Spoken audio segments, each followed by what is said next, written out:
The spark of arrogance. The Tazor Dominion was a name spoken in hushed tones across the galaxy. Worlds bent knee to them, fleets crumbled before them, and species that resisted their dominion became ash, drifting in cold space. So when the Tazor War Council heard that a fledgling colony of humans had sprouted on the mining world of Kalor Prime, they laughed. Humans, barely a century into galactic travel, soft-skinned primates from a death-soaked planet, were not worth negotiation. The Tazor fleets descended like fire. Kalor Prime burned. Its orbital docks were shattered with precision strikes. Civilian transports turned into blossoms of fire. Entire family lines vanished in seconds. The aliens did not even grant the dignity of surrender. Instead, they broadcast the slaughter galaxy-wide, a declaration that humans were weak, unworthy of galactic respect. On the Dominion flagship, Admiral Zirthra stood proud before the holocams. His speech was venom and mockery. Behold the ape spawn. They squeal, they burn, and they die. Earthlings cannot fight in the Dominion's galaxy. Across the stars, laughter followed. Mockery, across the stars, the galaxy watched humanity's humiliation with morbid amusement. The great empires and ancient races nodded. Yes, humans were dangerous on their own savage world, but out here, in the civilized galaxy, they were children with toys they did not understand. Alien broadcasters replayed the massacre of Kalor Prime like entertainment. Commentators smirked that humans were too civilized to answer. Diplomats whispered that Earth would file complaints, petitions, and speeches before the Galactic Council. Words, not war.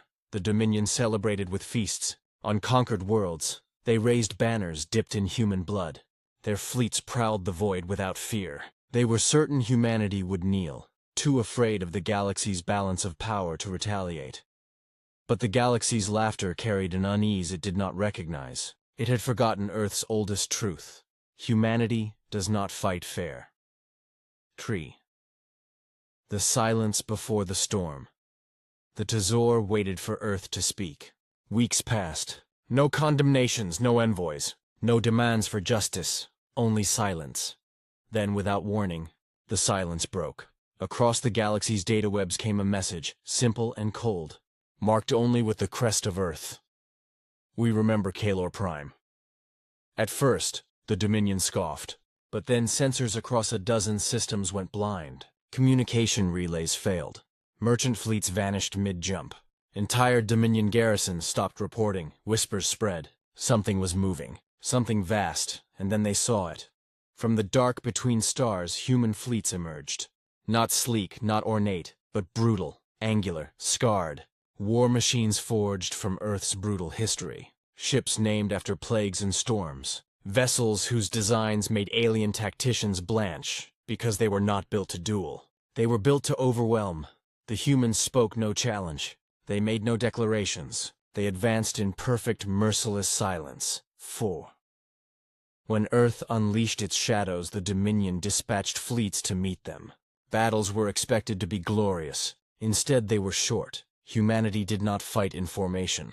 Their ships split apart, darted into blind spots, and unleashed weapons no Dominion scientist had seen before. Kinetic spears that tore through shields as though they were paper. Clouds of self-replicating drones that swarmed like locusts, shredding hulls and jamming comms.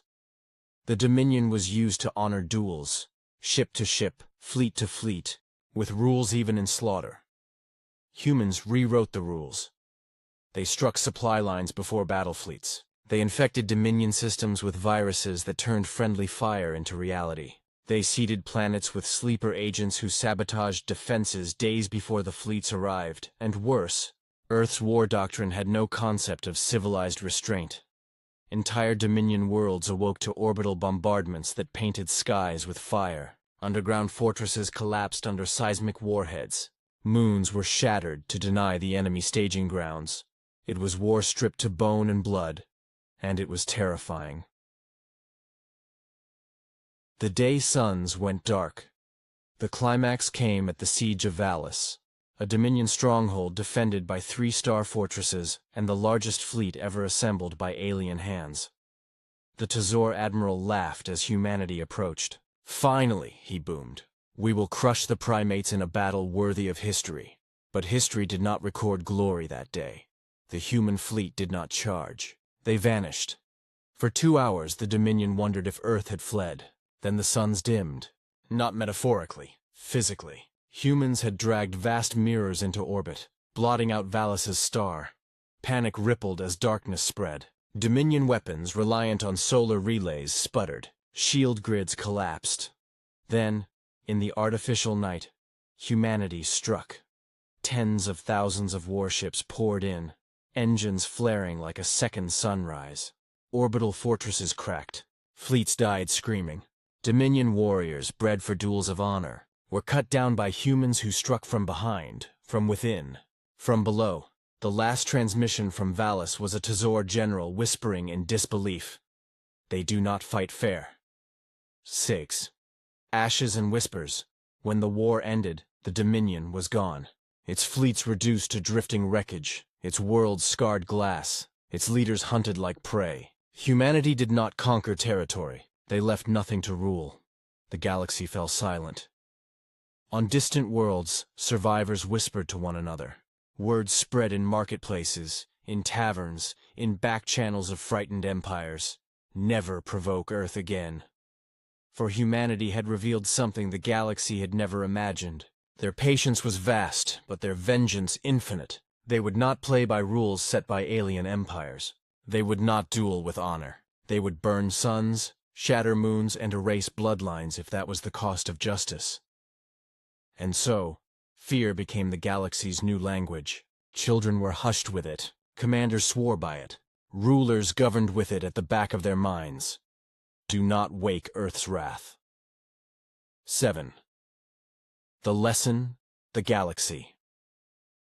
Never forgot years later, when alien scholars debated the fall of the Tazor, they argued over human technology, human strategy, human numbers, but none of those were the true reason. The truth was simpler, darker. Humans had learned across millennia of their own brutal history that victory did not belong to the honorable, or the mighty, or the noble. Victory belonged to those who were willing to do whatever it took. It was a lesson carved into Earth's bones, whispered by every war, every atrocity, every desperate survival. The galaxy had mistaken civilization for softness. It had mistaken silence for weakness. And by the time it realized the truth, it was too late.